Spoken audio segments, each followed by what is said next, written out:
எடப்பாடி பழனிசாமி மீது இப்ப இல்லங்க, சிலுவம்பாளையம் பழனிசாமி இருக்கும்போது, இப்ப எடப்பாடி பழனிசாமி ஒரு காலகட்டத்தில் சிலுவம்பாளையம் பழனிசாமி அவர் பேரு, அவர் சிலுவம்பாளையம் கிளைக்கழக செயலாளராக இருந்த போது அப்ப சொத்து பிரச்சனைக்காக அந்த சொந்த பந்தத்துக்குள்ள இரட்டை கொலை நடக்குது. அந்த கொலையில் கேஸ் தப்பிக்க வைத்தது திரு செங்கோட்டையன் அவர்கள்.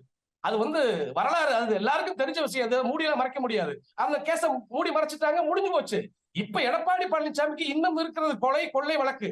இதுல இருந்து வேற தப்பிக்கணும் அப்படின்ற போது இவர் எப்படி கட்சியை நிர்வாகம் செய்ய முடியும்? அதனால இவர் எப்பயுமே அந்த வழக்குல சம்பந்தப்பட்டிருக்கான்ற விஷயம் இப்ப இருக்கக்கூடிய எடப்பாடி பழனிசாமி கம்பெனியில் இருக்கக்கூடிய மூத்த அமைச்சர்கள் அத்தனை பேருக்குமே தெரியும்.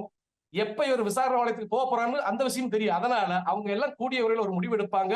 அந்த முடிவு தொண்டர்களுடைய விருப்பமாக இருக்கும், ஒட்டுமொத்த நிர்வாகத்தினுடைய முடிவா இருக்கும். எடப்பாடி பழனிசாமி மட்டும் தவிர்த்து விட்டு ஒன்றுபட்ட அதிமுகவா அனைவரும் ஒன்றுபட்டு வருகின்ற சட்டமன்ற தேர்தலில் ஒரு மாபெரும் வெற்றி அடைஞ்சு அம்மாவின் ஆட்சி அமைக்க திட்டமிட்டுக் கொண்டிருக்கிறார்கள். இதுதான் உண்மை.